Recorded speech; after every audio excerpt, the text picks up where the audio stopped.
coming on.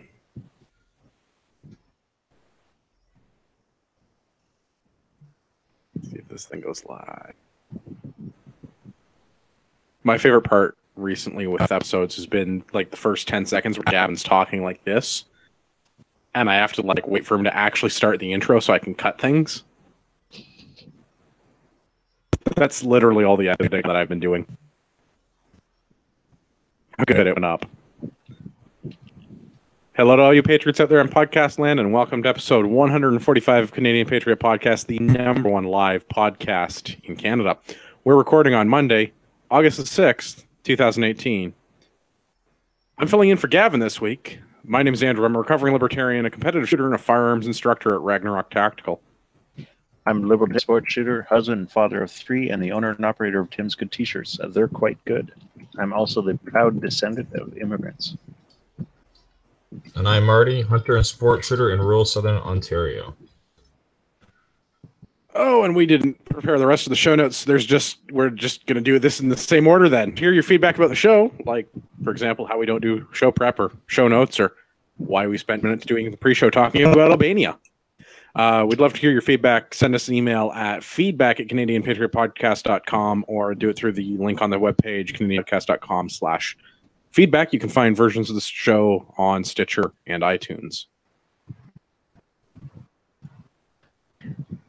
You can check the podcast out on Facebook.com/Canadian Patriot Podcast and Instagram at Instagram.com/Canadian Patriot Podcast.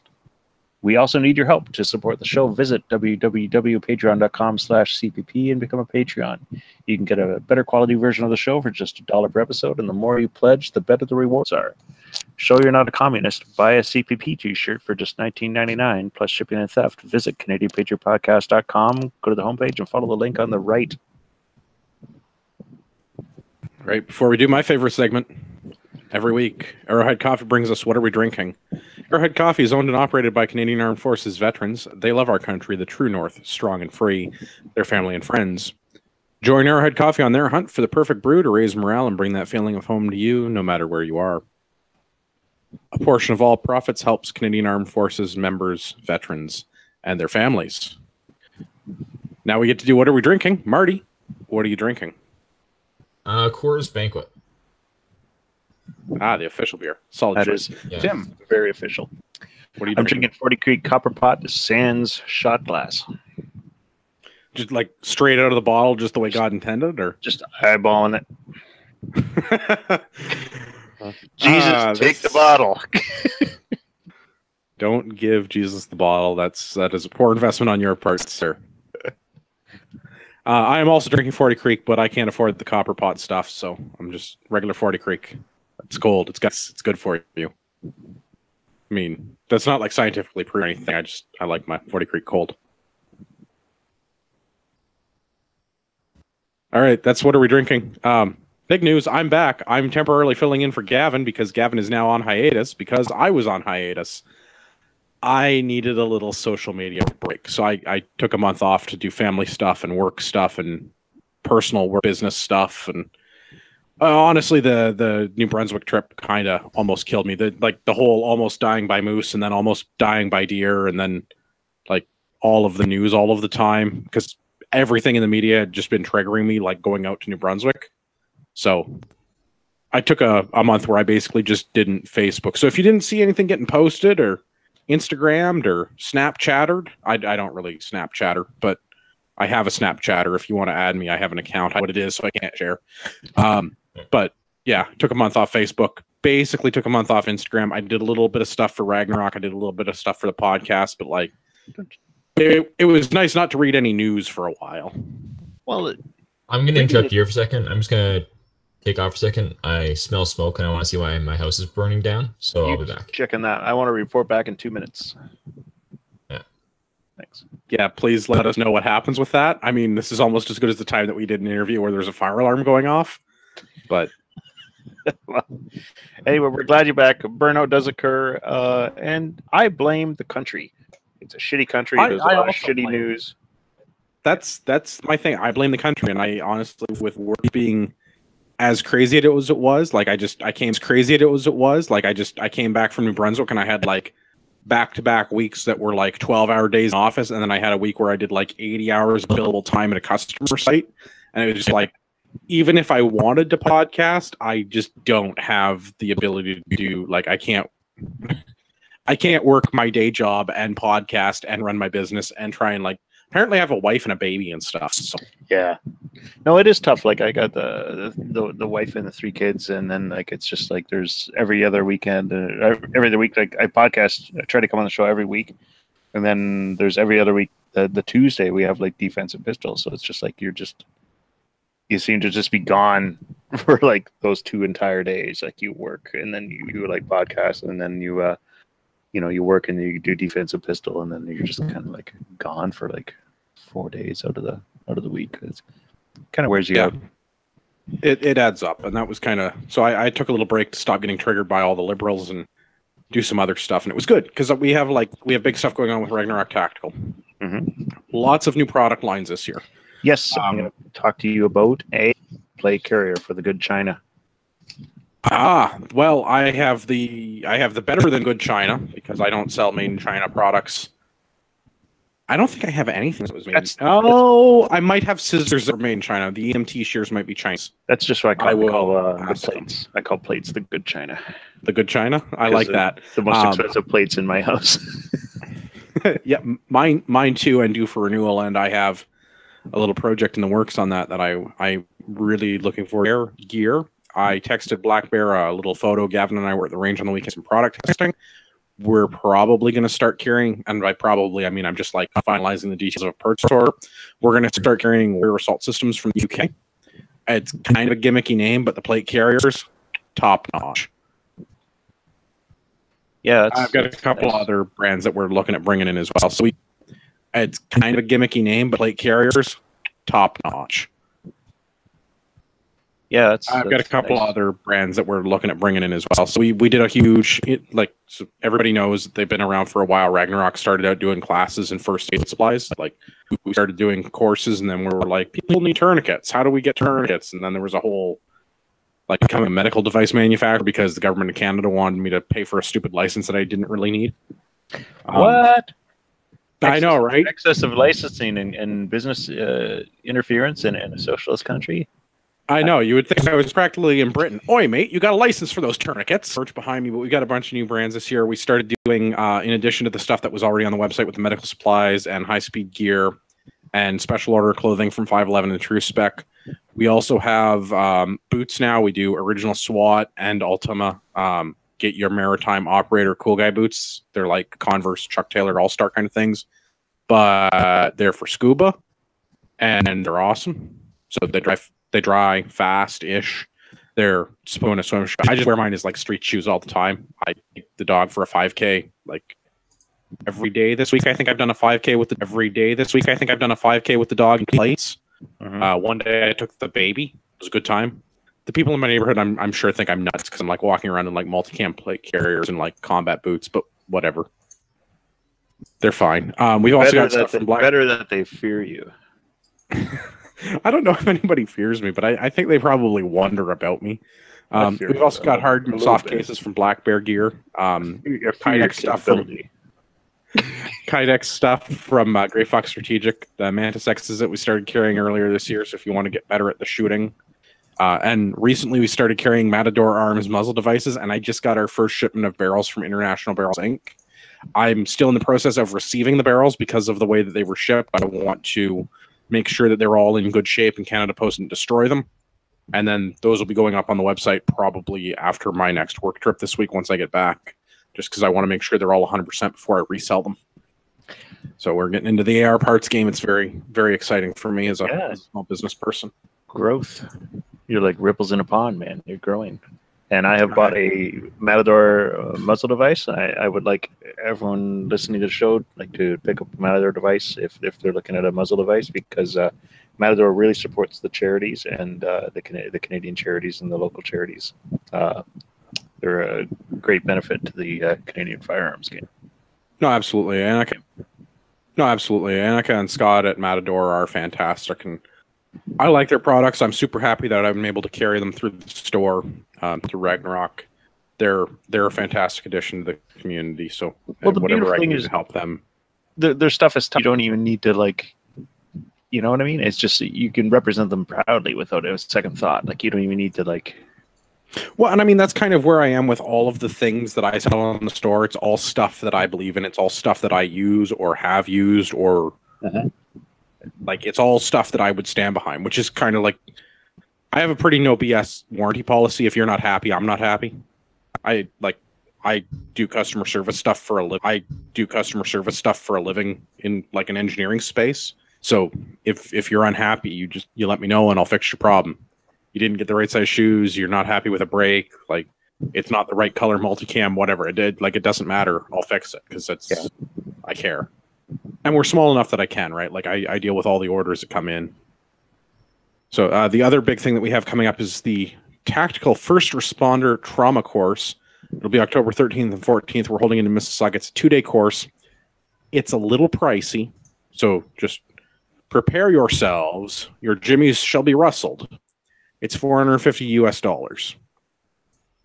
Bearing in mind that's only $2.25 a day for the 2 days of training, and all the supplies and materials are included. I feel it's a very reasonable price. We have Chris Valenzuela from Spent Brass Training in California. He's going to be coming up. Val is current NAEMT affiliate faculty member, course coordinator, and instructor for Tactical Combat Casualty Care. Former high-threat security contractor for a security company that was operating in Iraq. Val's been a member of detail and acted as a team medic. He holds current National Registry for Emergency Medical Technician in the U.S. Army TCCC qualifications. He's a combat vet, U.S. Army Infantry, did 5.5 years with multiple combat and NATO tours, including Macedonia, Kosovo, and Iraq. Val's a pretty badass dude. I spent a bunch of time chatting with him on the phone. He's been involved in a bunch of civilian things in military weapons and tactics as an instructor at federal, state, and local agencies. He's also a former staff instructor for Suarez International, and he's an affiliated instructor with Focus Research and ZERT. So it's going to be good training. It's going to be pretty intense. It's definitely not like a St. John's ambulance course. It's going to be about dealing with bullet holes. Like it's pretty intense stuff. Oof. I took a St. John's, to be honest. Yeah, I mean, like there's nothing wrong with doing. Like I have my St. John's, but like it's a step in the right direction. But it's just everything just basic. Like are they hurt? Yes. It's like okay, it's just a situation. Call 911. Right, and that's the thing. And like up until this year, commercial tourniquets weren't included in Red Cross St. John's training. But yeah, they're just discouraged. They changed in that course this year. Okay, well they were discouraged last year. So. I know, and I went through the same thing, and they were discouraged last year when I did my renewal because I have to do my 2-year not biannual, that'd be twice a year, dual annual, once every other year, whatever. I really hope Marty's house didn't burn down. He's been gone quite a while. I'm concerned. No, I'm good now. I'm here now. Hey. Okay. So was Sims on fire? Was there too many of them? What happened? The wife tried to make toast. That seemed to be the issue. That'll do it every time. Oh, do you have Dr. Penfield over? Oh, your Canadian Heritage. I don't know what that reference is. Really? We should totally. I'm disappointed in you, Marty, but also not surprised. Wait, are you taking an epilepsy? RLY? Yeah. Really? Yeah, it's an epilepsy joke. I take offense to that, sir. We should totally get audio from that little commercial, though, that they used to play on TV with the burning toast. That little jingle on the outro. I totally think we need that as a drop. Listeners, get on that. I'm going to mail you a letter to the link of the Heritage YouTube video. Hate you so much. Yeah, Marty, I don't know where you came into that. We were just talking about the course coming up in October, the Tactical First Responder Trauma course. Yeah, I came in when you were talking about shoes. Wow. Oh, okay, so you've been there for a while. You've been lurking. Yeah. You've been lurking, son. Well, maybe if you guys could take a break once in a while, I could get a word in edgewise. Yeah, Andrew's going on and on. Well, I do have that habit of rambling. He's got a month pent up. Yeah. He's got a month's worth of promotion to get in. Yeah. A month's worth of promotion to get in. Yeah. Well, and yeah, I mean, it's kind of that because I have listened to all the episodes. I haven't really edited them. I don't know if that shows. I mean, it probably does. It's less editing than I normally do, which to say none at all. Yeah. So what else were we at? Yeah. So not plugging my own thing, but back to my little jaunt off the away from the computers for a while. For the listeners, once you go take our tactical first responder trauma course, the link to the Facebook thing is in the show notes. Once you're done that and you log off the Facebook, go to Amazon or go to a place where you buy books, and go buy a book from Jocko Willink called "Discipline Equals Freedom."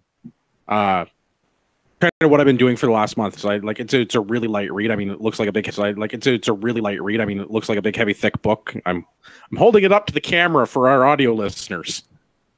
But I mean, it's not a heavy read. I think I nailed it in 90 minutes, something like that. I mean, I read a lot and I read fast, but it's not a heavy read.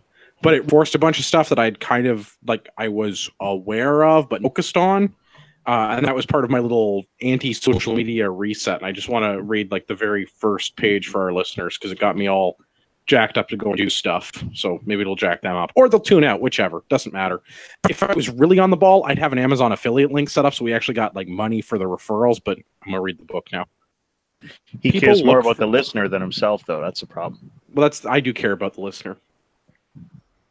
And if I had more free time, I'd probably figure out how to get that Amazon affiliate link to work because I could use $1. But anyway, people look for the short. Just for people clicking on a link. Oh, yes. Amazon affiliate link. Click. If you buy something from Amazon after going through it within 30 or 60 days, whatever the cookie is set for now. I haven't looked into this in a couple of years, but I think it used to be within 60 days. Depending on, they gave you a commission at different rates, and it was up to 15%. I think it was less for books. I think, but I don't know what the current rates are because again, this is something I did years ago and haven't dealt with it since. So it's 14%. Anyway, not quite the thing from the 15? book. Okay, page 1. So go on Everyday Tactical and click on the Amazon affiliate link. That's right. Go onto a website where I used to write reviews about things when I had time to write reviews. Actually, that link would probably work, but I feel like it's a violation of the terms of service. Anyway, I'm getting distracted. The whiskey will do that. People look for the shortcut, the hack. And if you came here looking for that, you won't find it. The shortcut is a lie. The hack doesn't get you there. And if you want to take the easy road, it won't take you where you want to be. Stronger, faster, healthier, better, free. To reach goals and overcome obstacles and to become the best version of you possible will not happen by itself.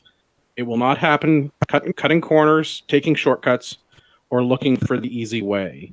There is no easy way.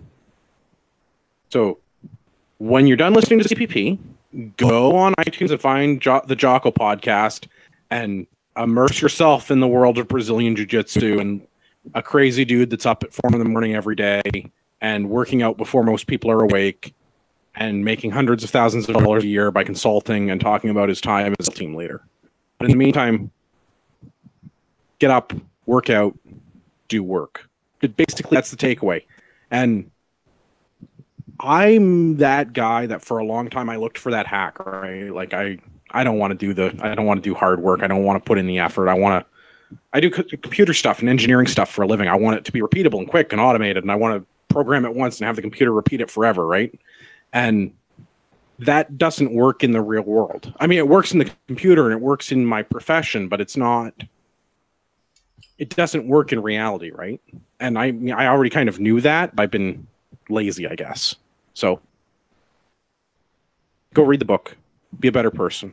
I think what you're talking about is because I make workflows in the printing industry, and it's just like I always said, if you're finding a shortcut or this or that, it's just efficiency. And if you're not looking for efficiency, you're kind of an insult to your ancestors, because your ancestors would have looked for efficiency and shit like that. You know what I mean? Like I always say, yes. I'd rather work smart than work hard. Absolutely, and there's definitely a place for that, but it's not in the physical realm. Right, and that's the thing, is it's not physical. And I mean, workflows and efficiencies in automation and getting more done in the same amount of time, right? Like that's all. That's what we want to do, and the way that the labor market is, and we have less time in our day. And I kind of I realize this. I'm like working a couple of weeks ago. I was working 12 hours a day, 6 days a week, and I'm still not getting everything done. And it's not because there's not a way to be more efficient. It's just that's the work that needs to be done. Yeah, and you know what it is? Just there's this. I'm just going to throw this out there. There's again, and we can't spend a lot of time on it because it's not really productive to the show. But you're like a skill bottleneck. You know what I mean? Yeah, 100%. There's only a certain amount of people with that skill level, and therefore you are the bottleneck. No matter what you do. Like I once worked 96 hours in a 7-hour span, a 7-day span. That makes more sense. Yeah, once worked 96. Yeah, following you now. Yeah, it's it's possible. So it makes more sense.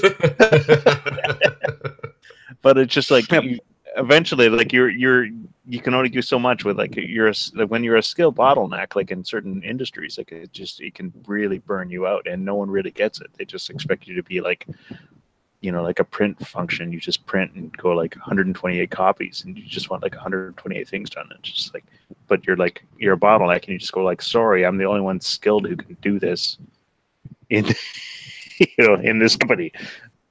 Yeah, no, absolutely, and that was kind of what I found that the book was incredibly helpful for that, because it's a bunch of that stuff, especially like the physical stuff. So I've been traveling a lot for work recently, and I've been home and trying to spend time with family and not do professional work stuff and work on the Ragnarok, and I had my little podcast break and whatever. But get up early, go work out. And I mean, this goes back to what we were talking about earlier with the plate carrier. I'm sure if any of my neighbors were up to see me walking the dog at 6 o'clock in the morning wearing my plate carrier, they'd be more concerned than they are, because there's nobody else up and doing anything at that time. Because I'm doing stuff before everyone. Because I have that little 15 or 20 minutes before anybody else is doing anything where I can do all of my work email that I need to get done, and I can go and I can walk the dog, and I can go to the gym, and I can do those things, and I can put in the effort and work on that grind and get through whatever it is. But you will when you get up and you work out in the morning and then go into work, you actually have more energy at the end of the day than you did. Oh, 100%. 100%. Yeah. And I used to work out after work, and I'd be tired, and I didn't want to go to the gym, and I was lazy, and I want to go home, and I want to have dinner. And this is that, it's a mental shift. Get up, walk dog, work out. And then I've already checked that off my list for the day. And there's definitely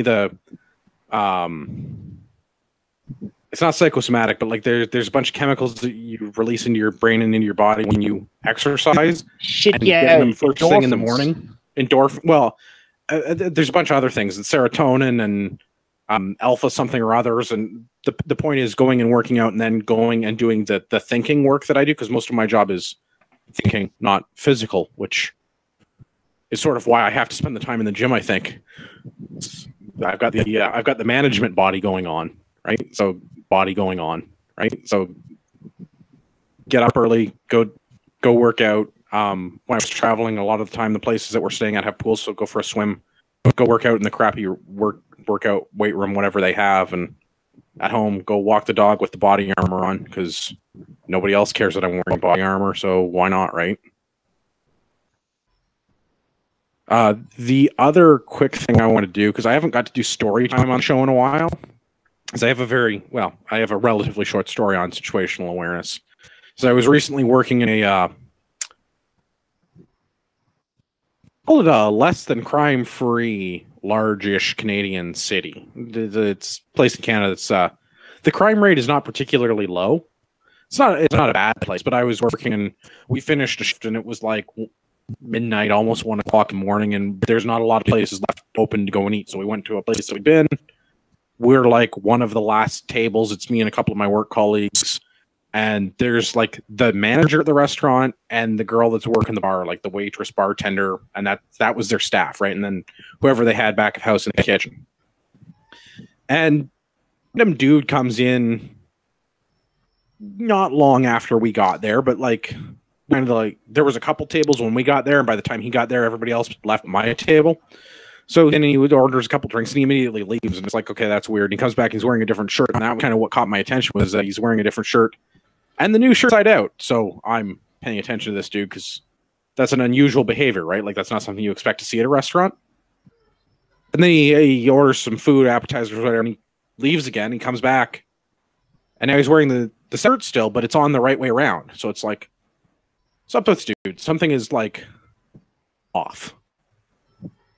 So over the course of 40 minutes or so, he went from being like seemingly a normal person to being fall down drunk, like completely wrecked, like Newfie drunk. No, nobody's there. Okay, keep going. Yeah, dude was completely wrecked, which was fine, but like he was yelling, singing along with the music that was on the stereo. Well, and eventually the manager comes over. You're not going to go off on people who yell at TVs, are you? Well, and that was like, I don't care generally, like, don't be an asshole in public. Like if you're not hurting anybody. Oh yeah, in public, whatever, yeah, right? I agree. But like the manager came over and she's like, you know, there's other people here trying to enjoy their meal. You could like take it down a couple of notches. That'd be great. You know, there's other people here trying to enjoy their meal. If you could like take it down a couple of notches, that'd be great. And he's like, okay, sure, whatever. Yeah, it was my fault for being there. But the manager's like, okay, sure, whatever. And then he, as the manager's walking away, he starts like making like really inappropriate, like sexually harassing comments about the manager's posterior. So she's clearly used to dealing with drunks. This is like a restaurant bar place at like 1 o'clock in the morning, right? And she's like, okay, you're cut off, like pay your tab and take a hike. You're done, right? So then he started to get argumentative, and that when I got involved because he got up and he started to get threatening, and then he picked up like utensils off his plate, and it's like, okay, are you gonna like stab somebody with a fork now? Like what is going on? Why are you trying to conceal a fork behind your body out of the view of the staff? It's our English heritage. Staff. Well, it might be that he was from Britain and he thought he had like a real weapon. Yeah. But I mean, like the two staff that are on are both like 20 something, like 5'2", 5'4", 110-pound women. Not that there's anything wrong with that, but it's like if this guy's going to get physical, this dude's 6'5", 240, he's significantly bigger. I get up and I go stand behind him and make eye contact with the staff so that I'm there. Because I don't want them to freak out thinking they got another problem to deal with, right? Yeah. So I am in no way being subtle about this. But I just want to say, like in that instance, like at that level, if you were able to offer reassurance to the staff, that could actually, like, if you didn't and they panicked, like that panic, like if they freaked out, like that could actually trigger like a response from this guy. Right, and that was the thing. Was like, so I'm the drunk asshole is manager, and the one waitress is on the other side of the bar, opposite from the drunk patron. So it's like, I'm going to go over and I'm just going to like insert myself into the situation because there's no need to be an asshole in public. There's no need to like be abusive to staff. But I was really a lot more concerned at this point that this dude was going to start to get physical with much smaller women. Not that, I mean, maybe they're like black belts in jiu-jitsu and they can take this dude, but the odds are not in their favor, right? So I figure I've had a drink and my steak dinner. I don't care how big he is. He's about to fall down. I can totally take him, right? And I'd had a bad day, so I'm like, I'm going to knock some drunk dude out. This is going to be great. Turns out that he ended up leaving after he figured out I was there, and I got to physically assist him in leaving the restaurant, but I didn't get to physically remove him quite like I'd hoped. But the moral of the story was my workmates actually just sat at the table the whole time in shock and didn't know what was going on. And that's why I wanted to talk about it briefly, because it's like the situational awareness thing. It's like there's like 6 people in this restaurant. 2 of them had no concept of what was going on, and it was happening 6 feet away from them. Yeah. Right. And I ended up talking to them about it afterwards, and I'm like, I really appreciate you guys hack on that. Like, I'm glad that I didn't have to kick that dude's ass, but it was really made me feel good that you guys were like right there with me just in case. And they're like, one of them's like, I don't even know what I would do if that guy wanted to fight you. Like, what do I do? Kick him in the shins and run away? I'm like, well, that's a better plan than sitting there. Like, yeah. That's an option. What else are you going to do? Like that's a way better plan than sitting at the table watching him beat me up. Like That's so strange though. Like to think that there are like people out there who don't understand like the weak spots in the human body, like the nerve centers, the joints, joint locks, the weak spots, like the kicking the back of the knee, dick, front of the knee, kicking the side of the knee, hitting the eyes, striking the brachial nerve area. Like it's just amazing that these people don't know this. Like it's just and that's what I mean. Like and like these are people like roughly 30 years old that are not in bad physical condition. Like they ostensibly go to the gym and work out. One of them claims to run. I don't know what that means in practical terms, but like they're not dumb. Huh? Claims to what? Sorry. Run. RUN. Yeah, running's for saving your life, though. You should find it like really like which would have still been better than sitting because they didn't know what was going on for the. In what way would running be better than sitting? Well, at least you wouldn't have been sitting. I mean, yeah, but like that's not helping you in any way whatsoever. It's not hurting either. I'd say it's equally as ineffective. Okay, but fine. Equally as ineffective, yeah. But like. In the span of 2.5 minutes that this whole interaction took place where this dude was like told it's time to go to when I finally like hustled his ass out the door because it was like enough of that.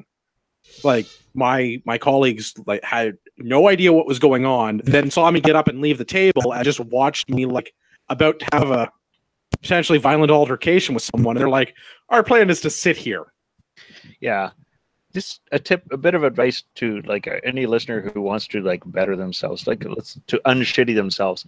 Go to the Yellow Pages over the hell. Go Google your local area. Find a martial art. Find a sport where you will get hit.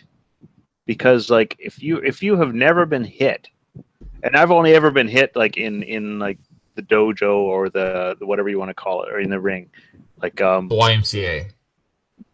Kind of, but no, yeah. like if you have to learn to take a hit and carry on. Being hit is not the end of anything. Yeah. But like right. And that was kind of my takeaway from this is like pay attention to what's going on around you, and when it's time to be violent, be violent. But like the thing, I'll say this. When I first started bartending, I got great advice from a manager at the time, and that was two drunk guys start a fight. If you can get between them, do it. You can shove the two of them like they're drunk; they're gonna fall down. It's not a big deal. However, if two chicks start to fight, stay the fuck away because they claw and grab hair and whatever the hell they can to hold on to each other, and you're fucked. Yeah, I feel that is valid life. Yeah.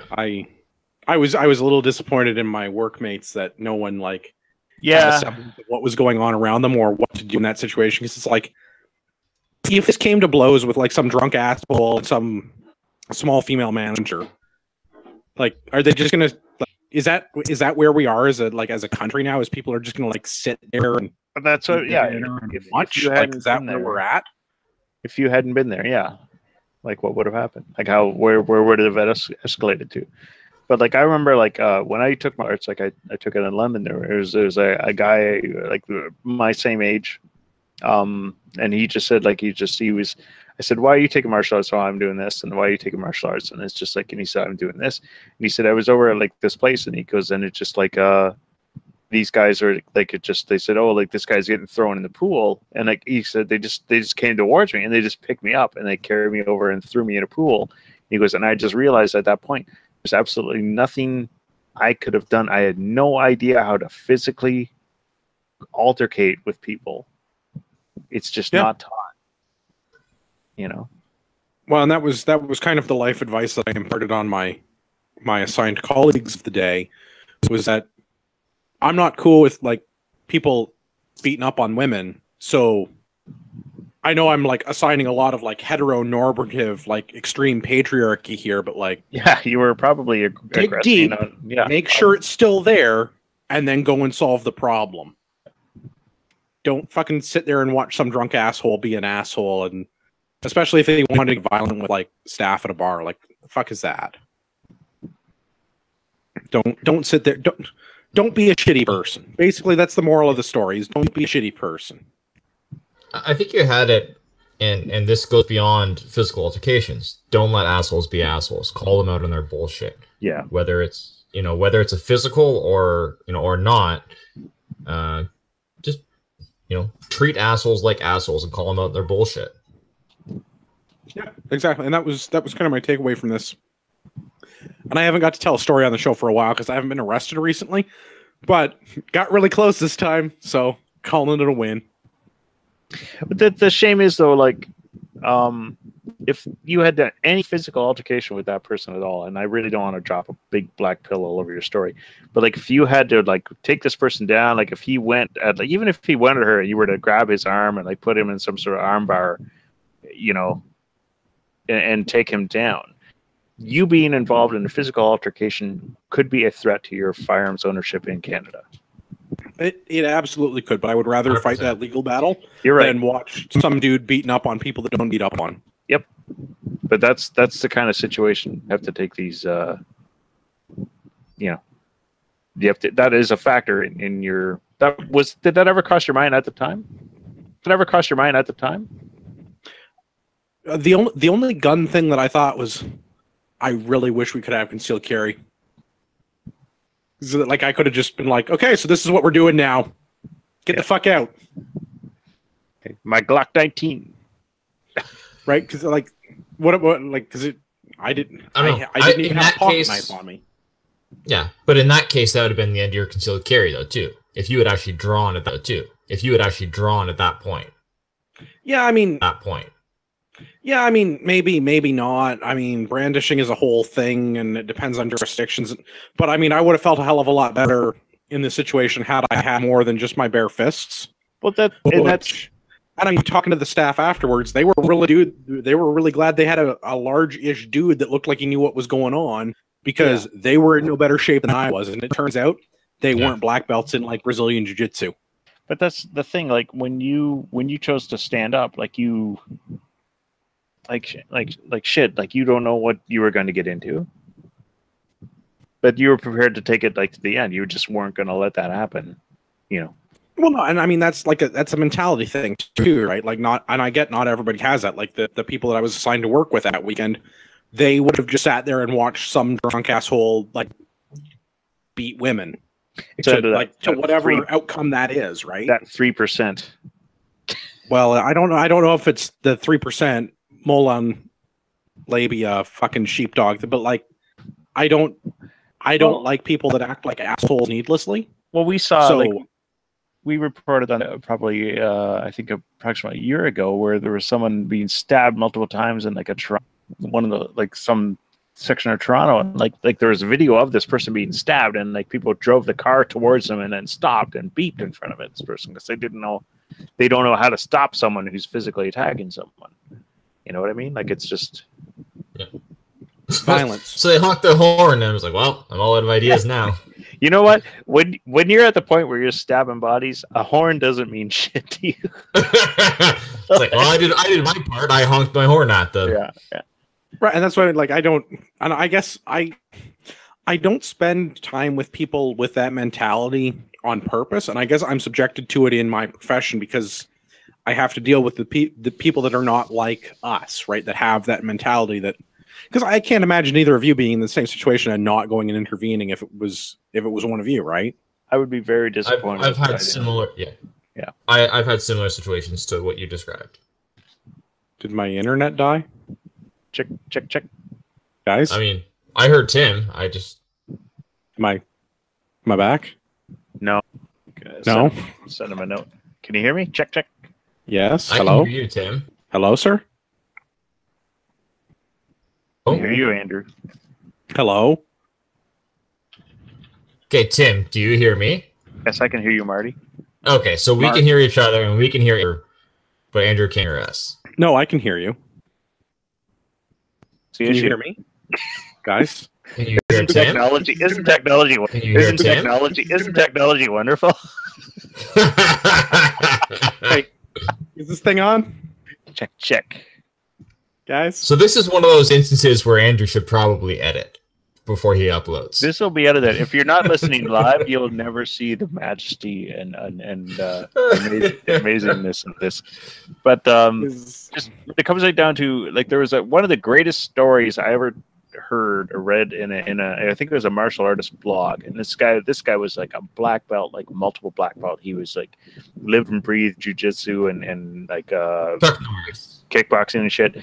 And he was just like he was walking along the beach with his two kids who were like toddlers, like a little older than toddler, like 2 and 4 kind of thing, and his wife. And he just saw some like guys, and they were just like hanging around this really narrow spot where they walk between the water and this building. And he just walked them up there, and the guy just stood in front of him, and he just had a knife, and he just said, "Give me your wallet and your watch." And he just said, in his mind, he's like, "I lost this battle 100 yards ago when I should never walk my family past these people." And he gave him his wallet and his watch, and they walked on. But when he was up there with his family and his wife, like his 2 kids and his wife, it was over. Yeah. All right. Yeah, it's Can you easy hear to me become now? complacent. I can hear you. Okay, good. Yep. I'm back. I don't know what happened to my internet, but I think nothing Anyway. happened. Marty agrees with me. We were talking about it the whole time. no, yeah, I could hear you the whole time. That was the thing. So I'll fix it in Wait, post. what? You could hear us, but then we're just But you what, couldn't hear ignoring me. us? No, I thought you. No, I thought you guys were being jerks and ignoring me. But then I realized that you couldn't hear me. Who So, could ignore you? anyway. You're like a hero. No, of holy fuck, dude. We could hear you the whole time and we're responding to you. So I don't know what the hell you're talking about. Well, I don't know. I'm drunk, I guess. Oh, I thought I was the drunk one tonight. Oh, we're all the drunk one tonight. Anyway, I have a button. Where's my button for?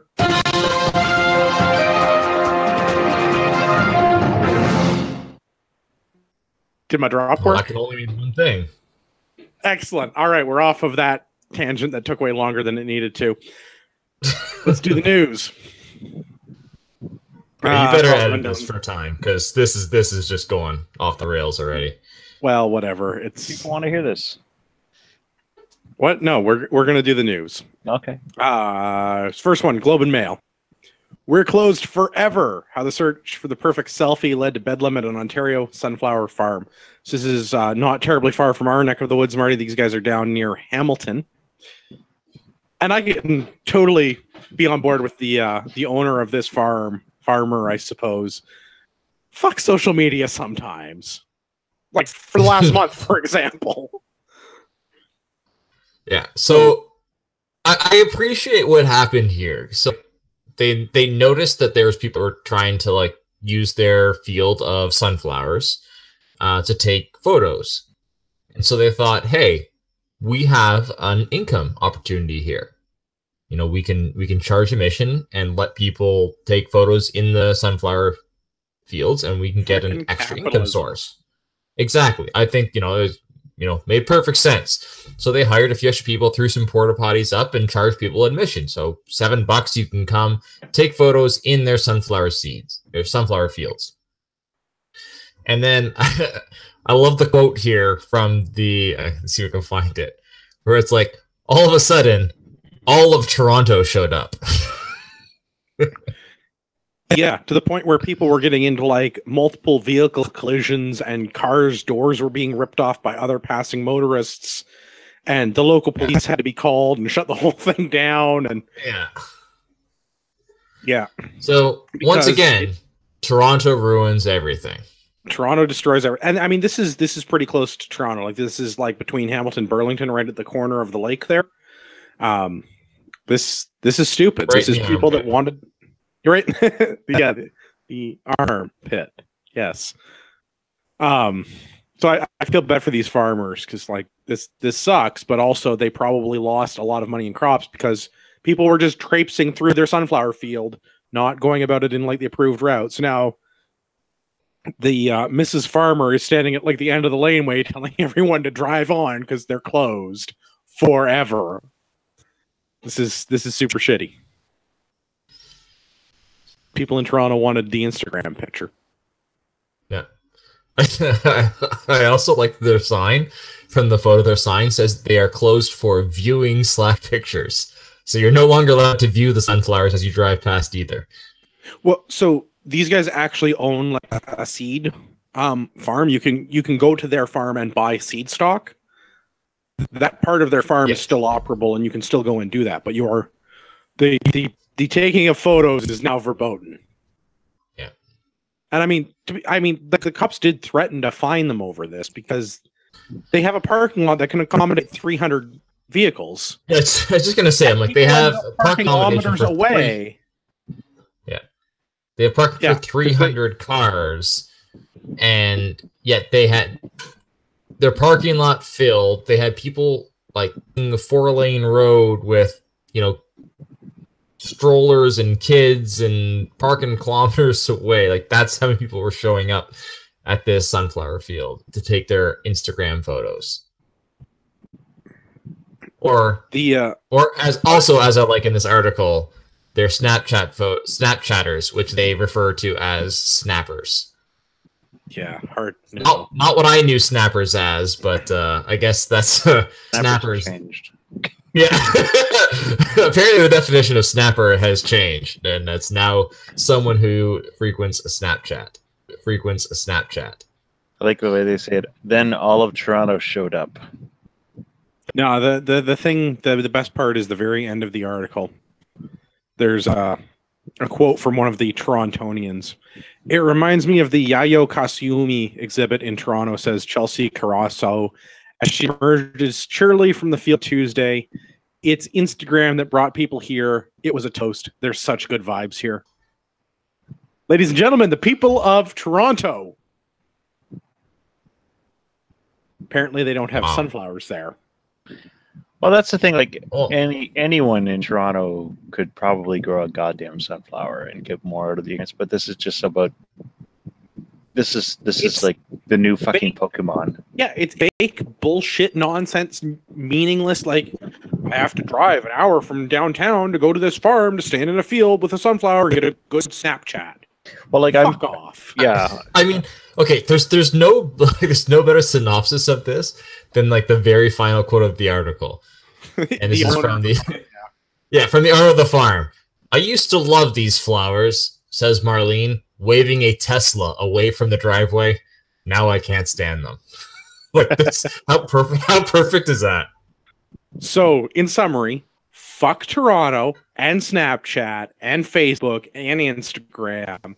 Go grow your own goddamn sunflower. Yeah, and make snappers again. Make snappers. Yes. Hey, you know what we're gonna make? Make snappers. You know what we're gonna make again is low-income people in Ontario. We're gonna make them low-income again because Dougie's canceling the basic income pilot. I got another one. Global news: Ontario defends move to cancel basic income pilot project.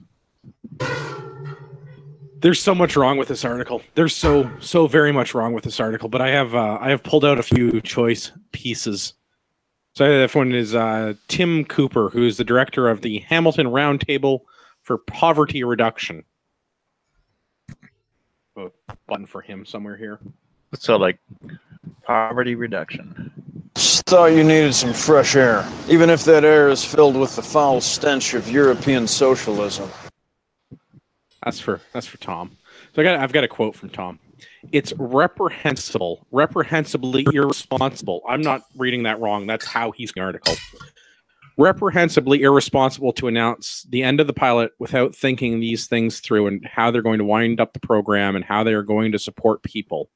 This is the government political course of action without thinking things through, the ramifications. These real people who have huge stresses in their lives now. Can I just stop? Certainly. The fucking basic income pilot project is in so much in this province is completely the entire, like, it's the epitome of government doing shit without thinking of the actions and how they're going to relate to people. Exactly. And that's the point I wanted to with Tom Cooper from the Hamilton Roundtable for Poverty Reduction is this stupid commie thinks that the government has been saving these people for the last year that they've been on this pilot program. most Because indebted everything he's saying is sub-sovereign no, absolutely, Tim, absolutely. entity. Most indebted sub-sovereign nation in the world. More than double our So- number 2, which is California. We're number 1. We're worse than California. How Far. the fuck is anyone worse than California? far in the lead. How If do you're you watching, do if that? you're watching an indie race, and the number 1 was like twice as far ahead as number 2, you would quit watching because it would be over. You would know who number 1 was going to be. Like it's just like it's Okay. I saw somewhere. What was the total? So they're complaining about that this wasted. I think it was like $50 million. Yeah, sounds right. All right, I'm this number's on in this article, so for our listeners, I'm pulling this number out of my ass essentially. But let's say that's $50 million because that's what I remember seeing. And the articles are basically accusing Doug Ford, like, well, by him canceling this now, he's wasted $50 million that we've spent in this program thus far. And it's like, well, really? It seems like he didn't waste that money. The previous government that spent that $50 million. He's the one that wasted that money. He's further stopped the wasting of further spending. Yeah, sorry. This is my whole point with Tom, and I have another quote from another intelligent communist. It's an oxymoron, but everything that they're saying is absolutely true, but they're backwards. They're not. It's not the government doing this to screw over the people. The people that are on this basic income program should have never been on it in the first place because they shouldn't have been stealing money from the productive members of societies to subsidize the people who are not productive. Yeah. The government shouldn't have this money in the first fucking place. And if you see like Tom Cooper in the video, like first of all, I just want to say like this is the kind of asshole who has like disheveled hair, but it looks like really expensive disheveled hair. Yeah. I believe So that. fuck He's So okay, let's just very quickly. I mean, very quickly. The concept of like let's say the basic income is $15,000 a year. Everybody understands that if you give every single person in the province $15,000 a year, then essentially the poverty line just moves up by $15,000 per year. grand, yeah. Like inflation will just take that off. Now, when you do a pilot program and you only give 500 people $15,000 a year, 4,000 suddenly people in this pilot, but okay, 4,000 people. Doesn't matter. All of a sudden, you have 4,000 people that have $15,000 additional income. Statistically, When you look at how they when you look at how they do, suddenly these people that had less money now have more money compared to the rest of the population, and they're doing better. Like, well, as I a don't pilot know about program, that. it makes no sense. No, it doesn't. And I want to go to their example because again, I need to get another monitor so I actually have my drops handy because I have a. Come on, you son of a. By the way, is Lisa Gretzky related in any way to the hockey player? I I'd be have no very idea. disappointed. Lisa Gretzky? I know Gretzky has a daughter and she's smoking hot. I don't know, I mean, like they are talking about Brantford, so it's some relative. Not a social, yeah. so is she? Their example that MVP. they're using of a Hamilton resident who participated in the program said the financial stability granted by the project allows school part-time and to buy parking passes for the hospital where one of her 3 children receives care. I'd like to go back to school part-time. I think that'd be super, but the government takes 40% of my fucking income. So I just All want to right. take a quick aside to our listeners. Don't Google image Lisa Gretzky. Google image I was gonna Wayne say Gretzky's daughter. It'll be way Yeah. way. Lisa Gretzky from our interning is the cousin-in-law of Wayne Gretzky through her husband Tyler Gretzky. So And it's just theoretically, you would just look at her Google image picture. You just go, this woman has a great personality, but you know, like she's like just from what she's been saying, no, she doesn't. So No, she doesn't. She's Yeah, some she kind of doesn't. communist. but the thing is, like, it always comes I back. Like, agree with Tim. Google Wayne Gretzky's Google image search Wayne Gretzky's daughter. Yeah. That's the Yeah. search you want to look for. You will not be disappointed. 20 minutes. Yeah. But when it comes down to marketing, I think of like something like a really simple like vegetable. Think of like your basic cucumber. Imagine a store has enough cucumbers to sell to 100% of the population in your area, and they get to a point where they sell 80 of them, and then they stop selling those cucumbers. You know what they do? They drop the price of those goddamn cucumbers. But if everyone's giving money and freaking cucumber money from the goddamn government, they go buy like freaking cucumbers, and the price of the cucumbers never drops because the market is being affected by the freaking socialist government. Okay, so with that in mind, I have one more thing I want to read from the article. Sheila Regar, I don't know, whatever, doesn't matter.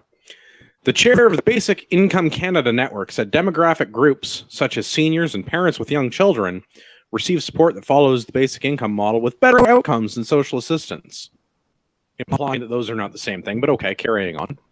Basic income program gives people the ability to have some security, to have some autonomy, to have the feeling that you're in control, that you're making decisions that are best for your life, not some bureaucracy that thinks it knows best. It's not just about money, it's about security. It's knowing that no matter what else happens in life, you've got something that helps you deal with that. You know what else fucking helps you deal with that? Getting a fucking job, communists. Where's my fucking... I like that they think that, like... Go ahead. Play your drop. No, I was just, like, I'm just angry because, like, what they're talking about is savings from your employment, not stealing from my taxes. Because you're not wrong. Having those things, having security and autonomy, and that is all good, and that is all stuff that people should desire to have. But you have to work for it. And I mean, like, in the most literal sense, you need to labor in exchange for a salary to earn, to save that money, to be in control of your own life, not to let the government dictate what they're doing, giving out $20,000 a year in basic income, because that's not fucking helpful.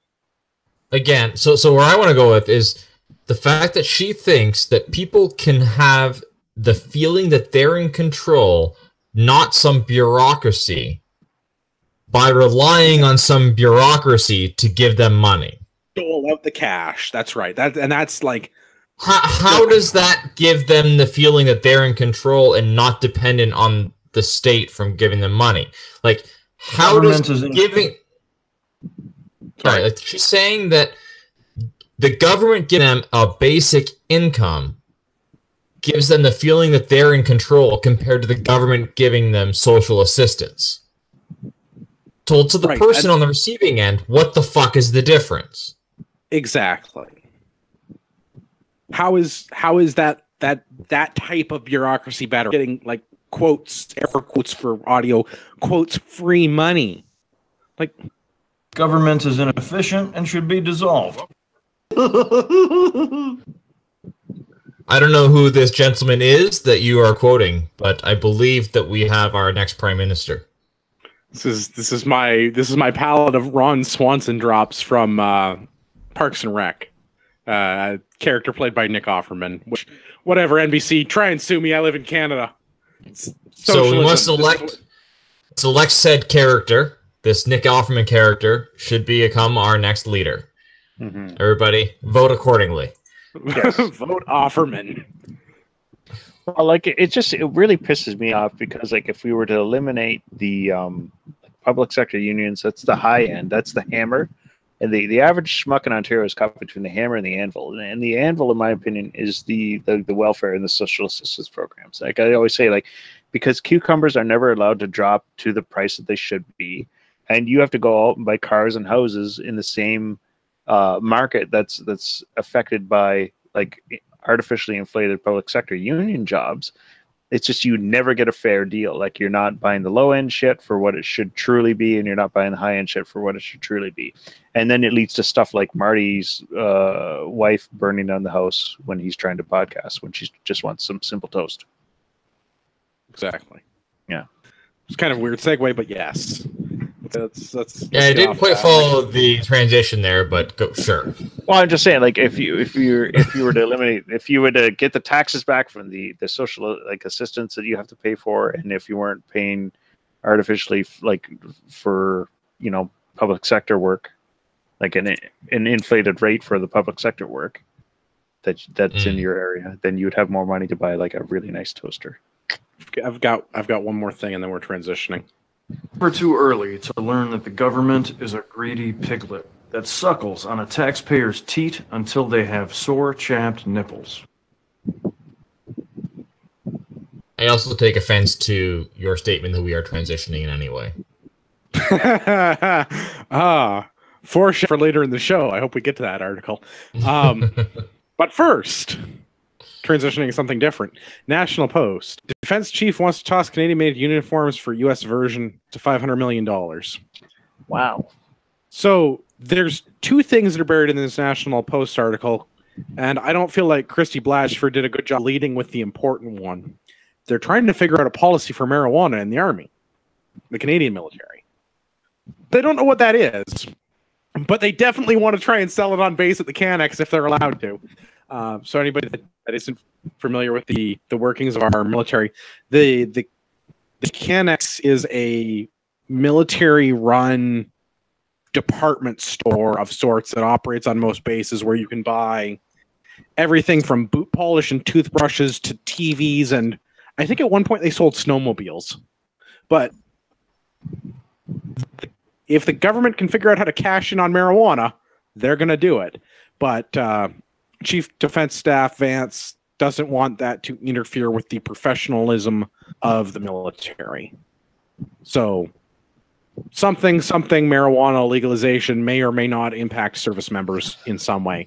On to the what does that title have to part do of with the uniforms? I don't know, but it was just like arbitrarily down in the bottom of the lower third of the article, like the last third of the article. It was just like at a press conference in Halifax, Vance was randomly talking about uniforms and also pot.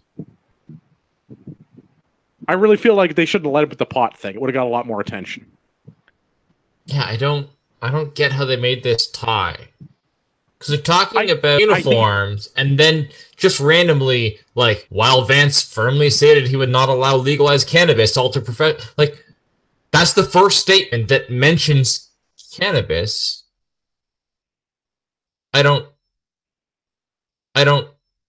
just comes out of nowhere. I don't know what it is or why it is, or so just like they're talking about this guy wanting multicam, and then while he talks something randomly about cannabis, like this has nothing to do with the article.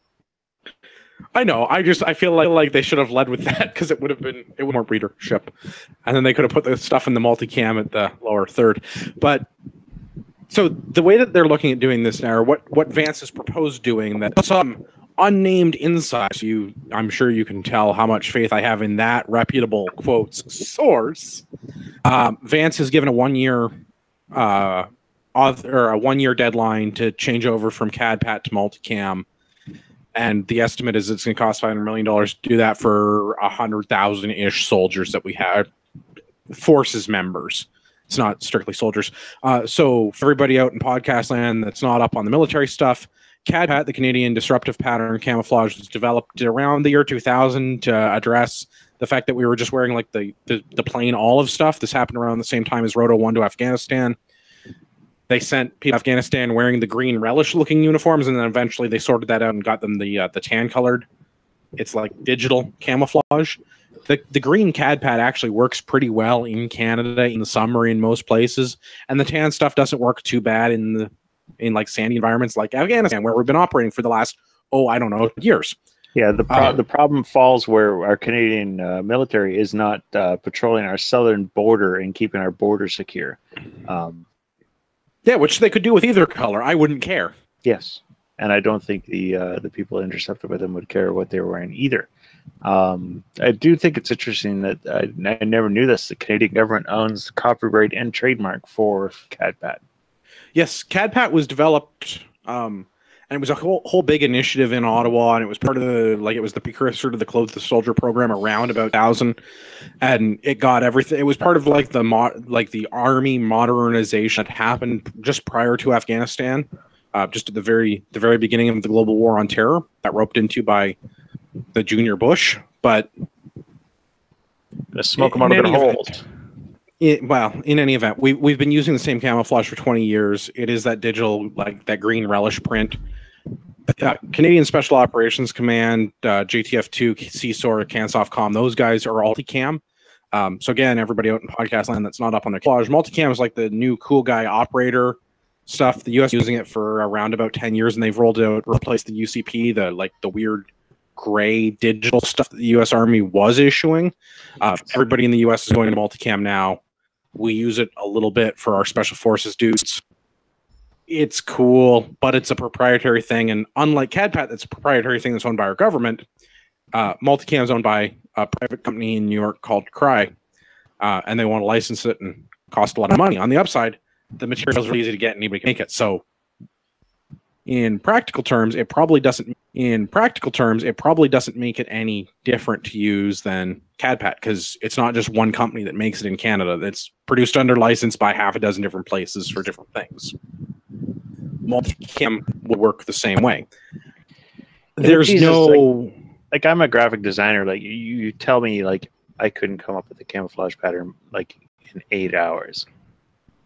Well, and part of it is the testing and the multiple environments thing, and Multicam is supposed to work everywhere, but it doesn't really. It works most places pretty well. And CADPAT worked really well in like 90% of Canada.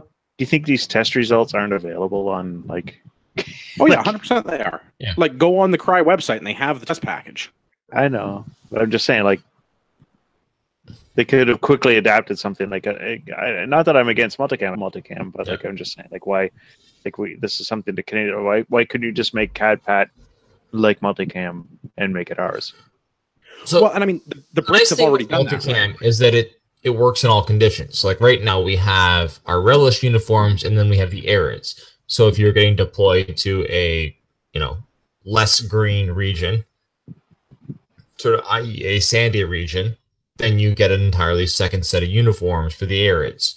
Whereas if you have the sort of multicam, regardless of where you are, that camo pattern works. So it's one set of uniforms for everyone.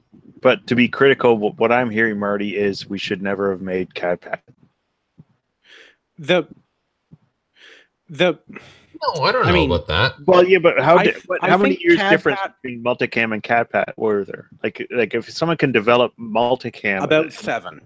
Okay, because multicam wasn't so this is the same thing. Why did this army go to UCP? That's like that silver gray bullshit color that they like. That was a terrible choice. And at the same time, we came out with CADPAT, which was in 2000 one of the camouflages available in any modern military. CADPAT does where I've seen the testing on the CADPAT. CADPAT is amazing for its environment. Yeah, absolutely. And multicam is good in every environment. I would almost argue that it's not as good as CADPAT in certain environments, and it's not as good as the arids in certain environments. But it's like it's one of those things. Like, it's jack of all trades. I know, but I'm just saying, like, I could, as a photo manipulator, I could grab the freaking dark green and I could make it tan, and I could make the next darkest green and I could make it like a darker tan, and then we'd have CADPAT multicam, and it would be our own freaking thing. I don't know. Well, I made up my own camo pattern for my duck boat, and the ducks don't seem to distinguish between it and the mossy oak. They also, like, it's just as good. And I'm not paying a licensing fee for mossy oak.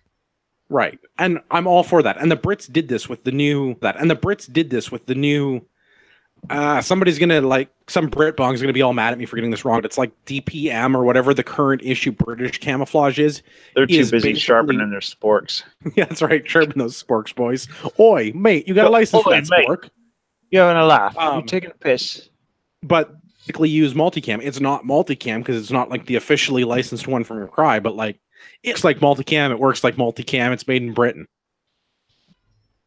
Right, so now I have another question, entirely not related to this article and what we're talking about, but in the photo of the article, what's with the giant shoulder pads on this dude? What the fuck are those? Are those part of the plate carrier? Oh shit! No, it's a frag vest. Okay, what's the giant shoulder pads?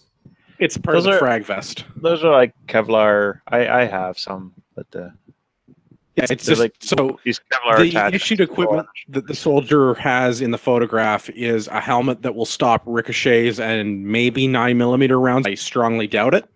And a frag vest, like a flak jacket, that will stop low velocity shrapnel. And then over top of that is the issued tack vest, load carrying webbing. This dude's not wearing plates or anything. It's just a flak jacket. Yeah, I'm like, this whole setup looks fucking weird. Yeah, no, that's issued equipment, and he's rocking MLRS gear or whatever it is. He's got the laser. This is for a war game, so when he gets shot, his thing buzzes and then he's, quotes, dead. And he's squinting in the sun. The helmets don't normally have like all those sensors and shit on them. the giant battery pack that he's no doubt upset about carrying. I also enjoy that the photo says that a U.S. soldier, and clearly the tape says U.S. Air Force. That is in fact an airman, not a soldier, but minor. That's Sergeant. That's yeah. That's Serviceman Ross. Yeah. Clearly. Well, I guess it's air person in the current year. Oh yeah. So you couldn't call him air. So yeah, this is dumb. There's no way. Like, Clothe the Soldier was the program where they introduced where they introduced CAD-PAT, and they redid all the uniforms, and they redid the small packs, and they issued the tack vests instead of the 82 pattern webbing, and they went through this whole program. And Clothe the Soldier took like 5 years to get clothing and supply, like materials and everything, issued to less than 100,000 troops during a time of like actual war where we're sending people to Afghanistan to like kill bad guys. So the National Post saying this is going to be $500 million and happen in a year. I don't care what General Vance wants. That's not how procurement works in our military. But I wish him the best of luck, because I'm all for giving the guys better uniforms, because the old CAD-PAT stuff sucked. Like, CAD-PAT itself was fine, but like the fabric sucked. So like when you washed it, eventually it turned white, which is actually the problem that Vance was talking about in one of his press conferences, that troops are going to Mali, and the arid CAD-PATs were not serviceable and would have to be replaced, which is code for thrown out, because they weren't working. But that's you can even see that in I will say photo. this. In the photo of the article, you can even see like his pants are already fading pretty badly compared to that's super. His helmet cover, his happen. pants are fading. His field shirt and body armor are not faded. So yeah, that was a super common problem with CAD-PAT uniforms for quite a while.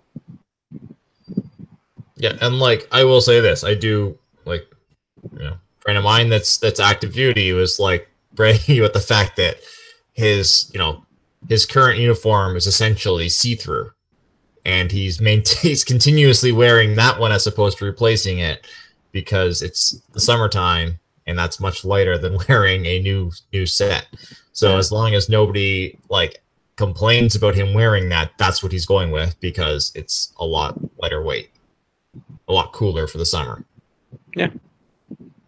So I'm all for our guys getting better stuff, and I don't really like whatever they issued is still probably going to be bullshit unless they're like, as long as it's this color, go nuts. Which exactly. It won't be. Changing the pattern is not going to make them better uniforms for these guys. They're still going to have like one set uniform that they're expected to wear summer and winter, and so it's going to be some, mixture of the two. Not going to be ideal for there. Vance does talk about that in one of the interviews, press conferences, whatever that he was giving. Boots were a big thing because you used to get boots, and it was like a line item and it had like a stock number, and everybody got the same pair of boots, and they were all terrible. And now you can get your own boots as long as they meet a list of criteria. So if they want to make the uniforms just like a list of criteria, and like the shirts must be 5 buttons and the sleeves roll up or whatever, and the Velcro patch for your flag is this big, then like go nuts. Because that's what they do with boots now, is they say like, these boots are approved, and hey, if you're a Canadian Forces member and you want some new boots, you should go on the Ragnarok Tactical website, punch in the boots off the approved list. I'm pretty sure I got some. In fact, I know I've got some. I've got some from Altama, and I've got some from Original Watt, and they're on the approved kit list, and they're covered, so you can get reimbursed for a portion of them. So Ragnarok Tactical, like that. I like that. Yeah, let's do another one. I've got an occasion to laugh at a dipper, which, I mean, some people might just call that a Monday, but from CP24, NDP leader Singh urges feds to immediately allow cities to ban handguns. So the new NDP leader, Jagmeet Singh, sent a very lengthy letter to our prime minister last week, urging the shiniest of ponies to allow cities to ban handguns. This is in the wake of a Toronto shooting that's been covered at length on the podcast. Kudos to Marty, Tim, Gavin, other Andrew, Matt, etc. for their coverage in my absence. I think you mispronounced better, Andrew. It's out there.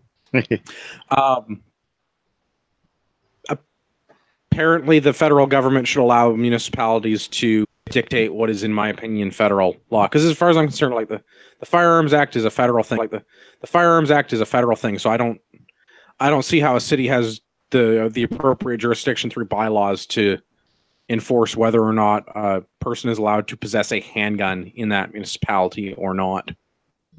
Well, as long as they can, municipalities can have control over, let's say, like murder laws. Sure. Yeah, I mean, I guess there's a bunch of other parallels we could draw with this, but I think Mr. Singh misses the broader issue in that prohibiting legal firearms owners from possessing handguns in large urban centers like Toronto isn't going to do anything to stop handgun crime in Toronto, because it's not, despite what he says in his letter, it's not legal handgun owners that are committing these crimes. It's violent felons and gangsters and drug dealers, not people with possession and acquisition licenses. I mean, okay. I think everybody that's listening understands that. But here's the question. Should municipalities be able to set these type of laws?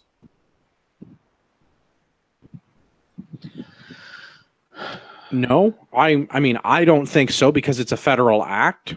That's my opinion. But I mean, if you want to set that, then there are parallels that you could draw with other things. That if you want to be able to set this, then I guess I mean, in theory, I support the idea.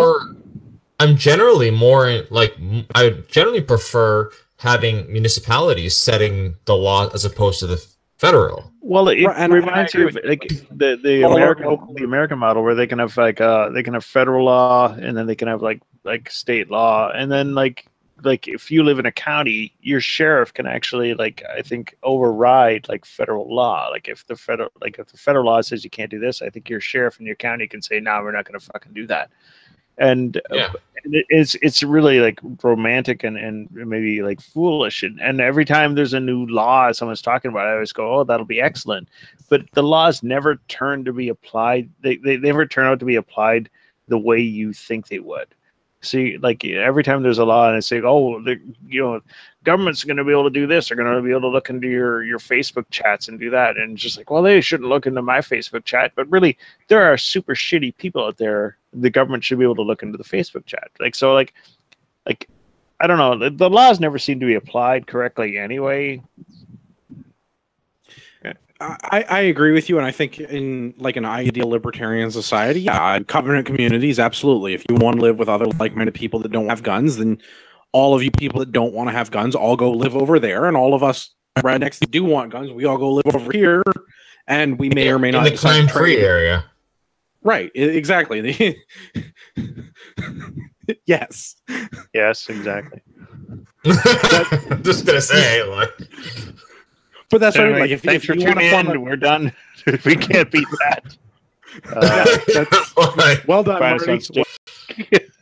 No, but I mean, really, if we wanted to have that libertarian utopia, then yeah, you go and have Toronto over there that's full of crime and no privately owned handguns, and for fun, while you're at it, maybe take away the police's handguns, because if everybody else can't have them, why should law enforcement get to have them? And the rest of us want guns. Well, exactly. It's very safe, and actually, that's something that Singh brings up in his letter. He said he'd actually, in an effort to reduce crime, he'd like to see fewer police officers. Holy shit!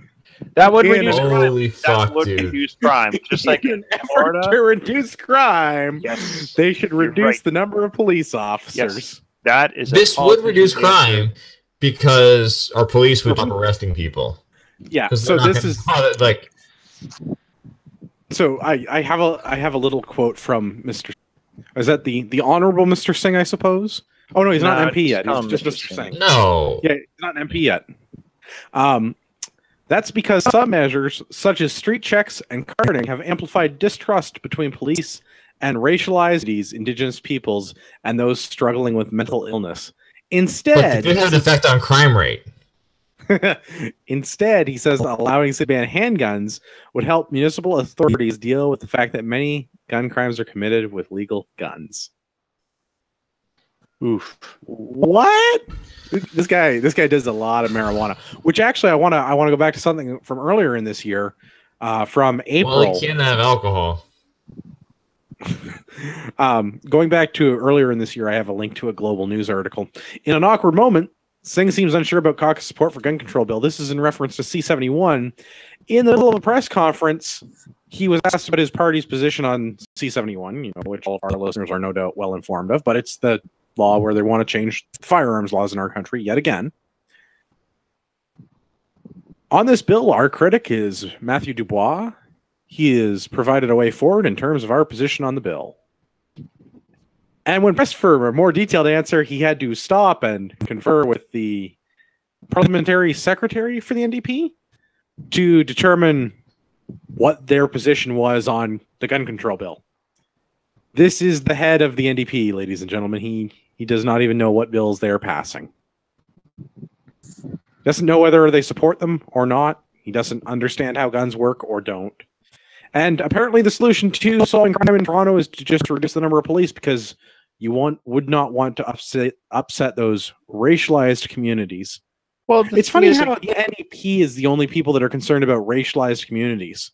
For the Conservatives being a bunch of white bigoted racists, they don't really talk about racialized communities very frequently. And the NDP keeps bringing that up.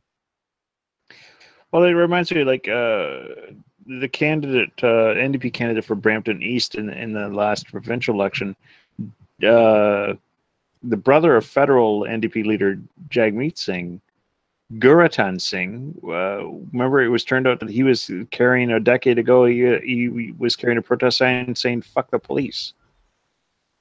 So, yeah, I wonder how much that runs in their family. Yeah. On to better news. We have city news. Dougie says buck of beer's coming by Labor Day. I'm not actually quoting the title of the article, but I don't know about you. I'm rolling my fucking nickels, eh? Fuck yeah, bud. Yeah. This is I'm excited about this. The speculation by some jackass that works for the beer store says that it's not going to be feasible to sell beer for $1, because last time they did that was in 2008. Cost for manufacturing beer has gone up since then. So currently the minimum legal price for a can of beer is $1.25. I would be surprised if a company like Laker or Lakeport or whoever it was did buck of beer that was Lakeport, right? They were the ones with the crazy buck of beer. Maker Laker. It's a buck of beer. Yeah, Maker Laker. That's right. I bet they can figure out a way to get her back down to $1. Yeah. Would you want to drink it? Oh, fuck no. I mean, I did back then. I did back then. It's good guest beer. Yeah. If I just want to get wrecked on beer and I don't care, I mean, I guess, yeah, sure, because it's cheap, which is actually kind of funny, because there's a comment on the article that... But here's the thing, though. It's just like everything else, like we've talked about, like, let's say, basic income. It's like, if Laker's selling for $1, it lowers the floor for everybody else. Yeah, it'll affect the market. So it's like, well, if Laker's selling for $1, $30, $40, it's like, well, then mine's worth at least $2. But like once they're down to $1, it's like, well, I'm only maybe $1.75. So here's the minimum price that is set by government is collected as tax revenue. So even if they don't get down to $1, even if they just say, a brewery can sell it for $1, and no brewery can hit the dollar price, they can sell it for whatever the difference is with the taxes. They can sell it for 25 cents less than they are now, or whatever that difference in the taxes, because the government has artificially inflated the price as it is. So even if we don't hit buck a beer, the fact that they're rolling the taxes down on it, that makes it better for us as consumers. And I got to tell you, like, someone is going to hit $1 a beer. Someone is going to. I'm sure. Someone will try damn hard. Yeah, but this will have honestly, a bigger effect on the Ontario populace than the fucking like Trudeau is trying to do at the federal level. Like there are people out there, you know damn well they live in like squalor and they just drink like a case every 2 days, and this will have an effect on their life, kind of things. Absolutely. I'm not saying it's necessarily a positive effect, but like let's stop having artificial taxes on some stuff, because improve the market conditions. Well, yeah, because like I don't know, like last time, like I bought a 2-4 of freaking Ricketts Tall Boys. I think that's like $58. Yeah. So Jesus Christ. even if they're talking about like whatever, I think they're talking about brewers selling at the minimum price. If they drop the price case of beer by $6, they reduce whatever their profit margin is. Well, that's fine if they drop it by $6, but now the government's not getting those tax dollars, so the profit margin remains the same. Because it's funny how percentages work like that. If you get rid of the tax part, the other parts don't change, so their profit margin will remain the same. It's crazy. It's almost like economics. But that's the thing. Like, that's just a small part in why Ontario is one of the shittiest places to live in the world, the most taxed places to live in the world, where you have the most debt, and we have ridiculously expensive beer compared to like our Quebec neighbors. Yeah. We have like the most ridiculously paid public sector school teachers. Our healthcare is the questionable at best. Ontario's a mess. Yeah, like our cell phone expenses.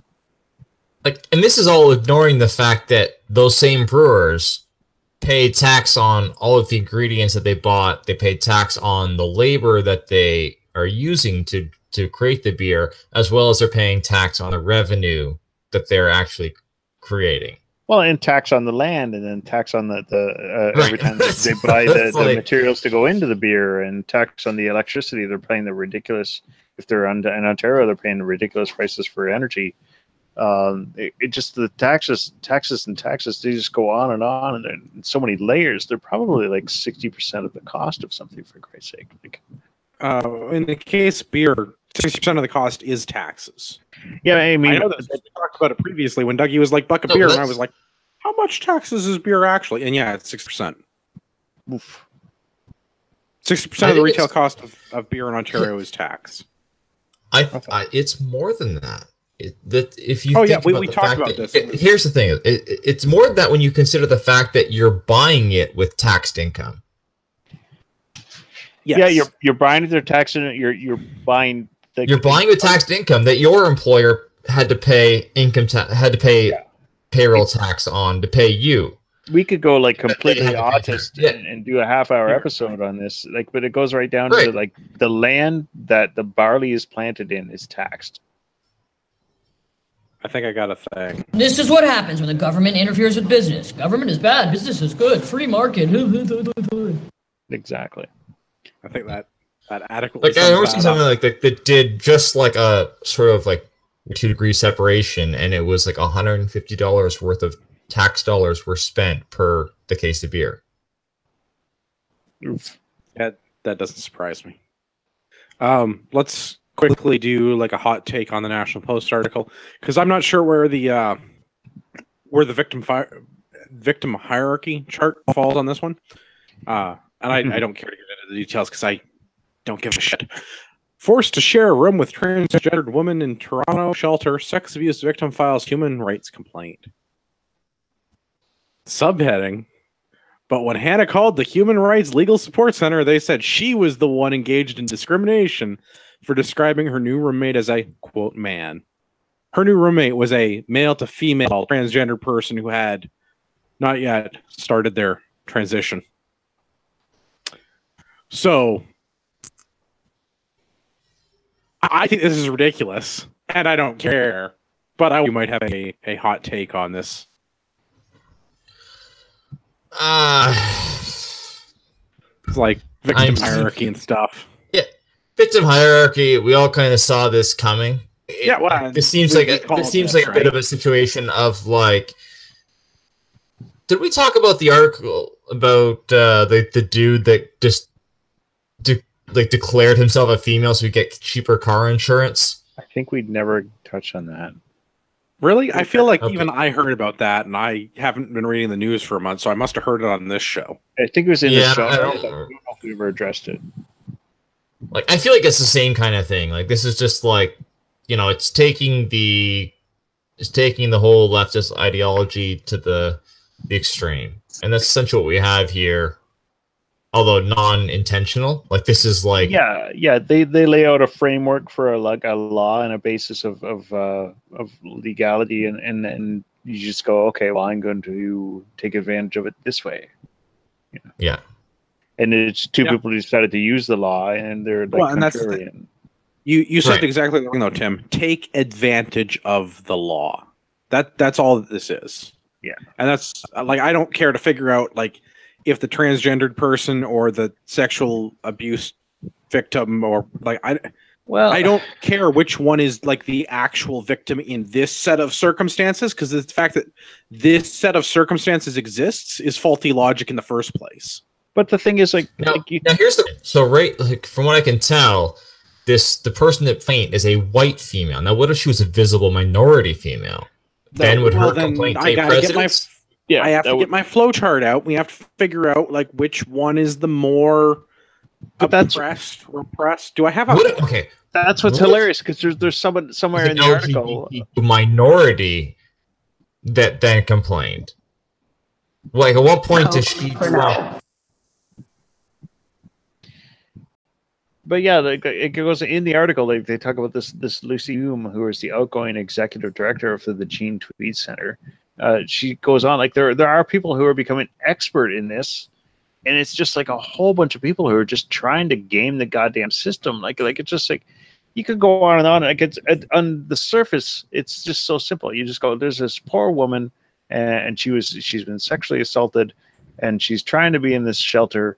And it's just like, and then there's this pre-operative transgender person who is like, which is a dude in the same room with her. It's a dude. It's a dude.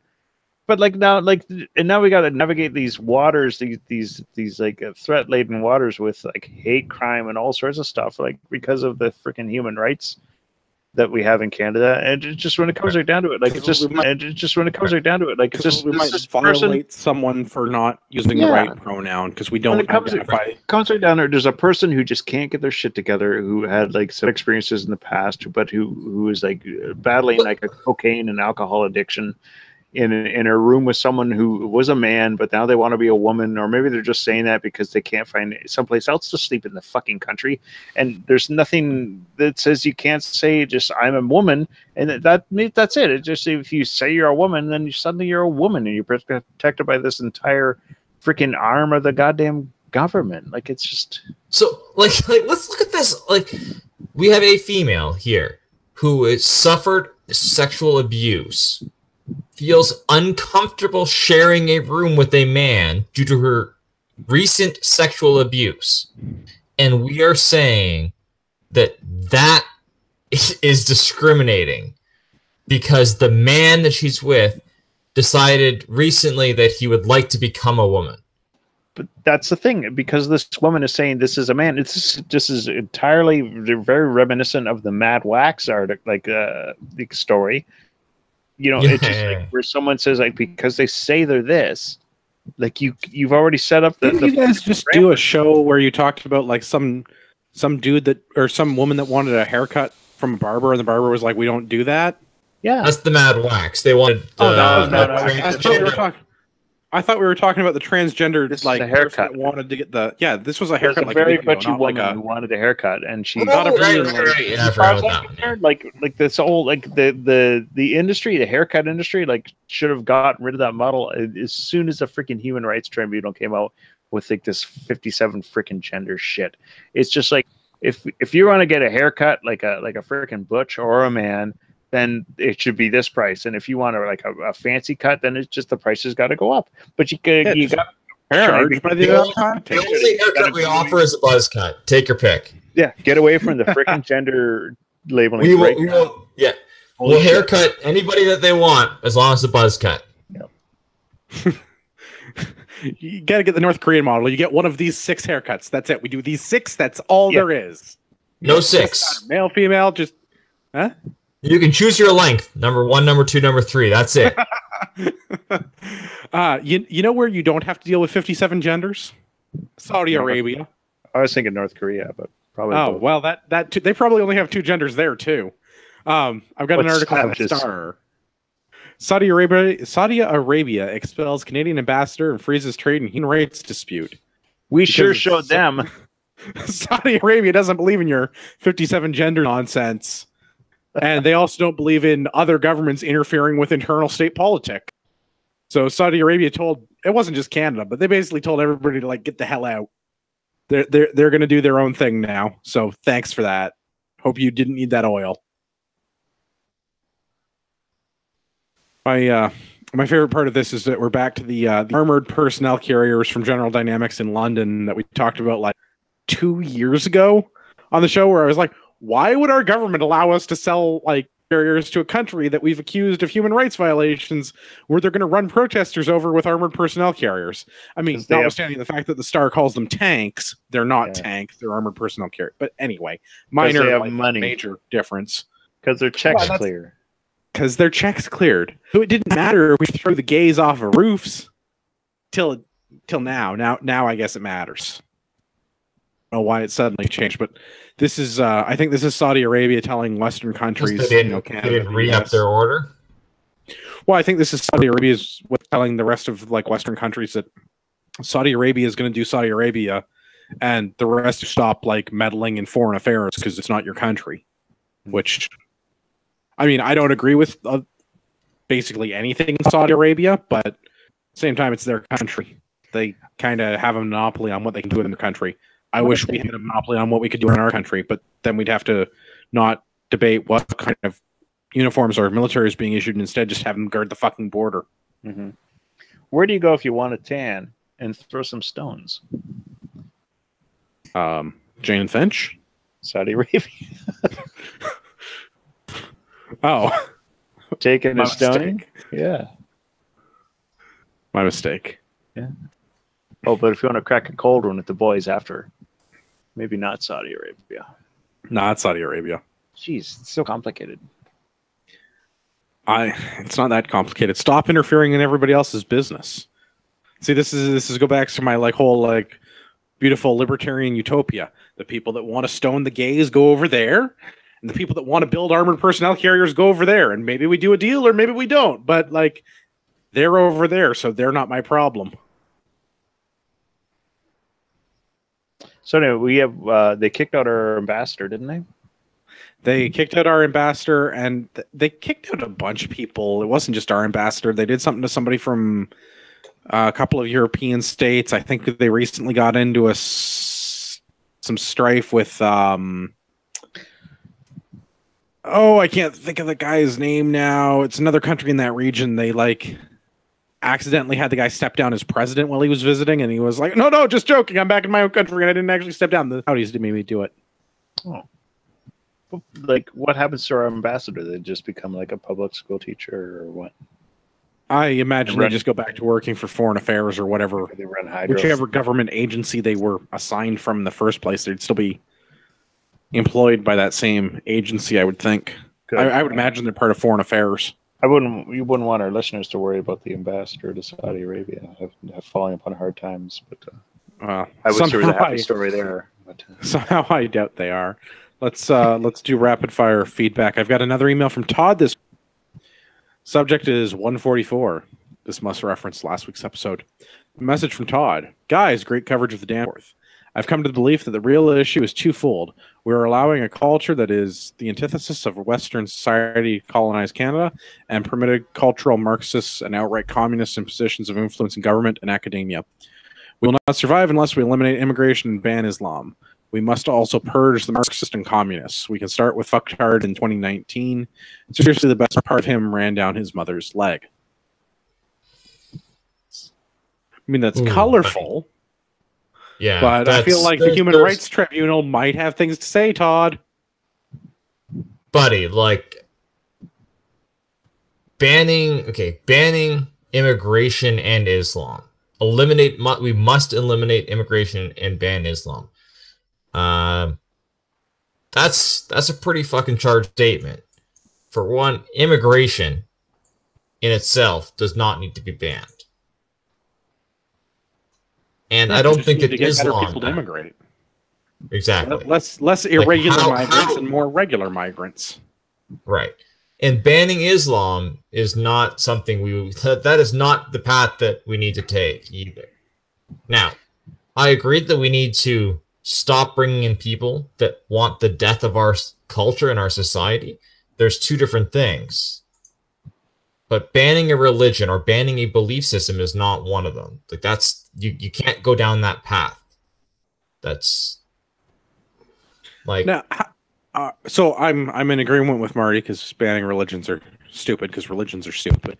So don't be stupid. Where do we fall on purging the Marxists and communists? Because I'm feeling pretty good about that one. Yeah, that's a pretty well reasoned argument on that one. Yeah, less Marxists and communists because they're antithetical to our culture. Well, So they pose I'm a aboard threat with to, that. like they pose a threat like across the country. But like for like Todd, like it's unfortunate like that we, in my opinion, it's unfortunate we live in a country where like you have a human rights tribunal that can hit you hard for saying that, because like no matter how disagreeable or agreeable his comments are, he should have the right to say that and should be able to discuss it freely. Yes, Unfortunately, I agree. you can. But I'm also worried that we're going to get a call from the Human Rights Tribunal because That's what I mean. Like we run afoul. So like right off the bat, like this person, he's out there trying to make form an opinion on a group of people when before he's even met someone, the government's saying you can't call these people that or say this about them. Now get along. It's just, it doesn't work because right off the bat, the government has interfered with the interaction of the people. Immigration in itself, like if we look at it from the twofold, immigration is important and has been culturally important to our society. And then the second side of things, I think banning any opinion or any belief is a bad idea, whether you agree with it or disagree with it. Setting the the precedence of banning an idealism is a bad idea. Well, it just becomes a slippery slope. I would Once say you ban that, then you get to ban the next thing, right? So it's exactly. So I agree. From a immigration perspective, we should be selective as to who we bring into our society, and those people should be, something that we need in our society, and they should be people that wish to assimilate into our society and contribute to our society. Beyond that, I think it's pretty difficult to say we should exclude certain ideologies. I will say this: the Human Rights Tribunal, like I said before in the show, there are laws that can be used for and against, and there are people in the world who will take advantage of the Human Rights Tribunal and Canada's stance on discrimination, and they will take advantage of that, and that's unfortunate.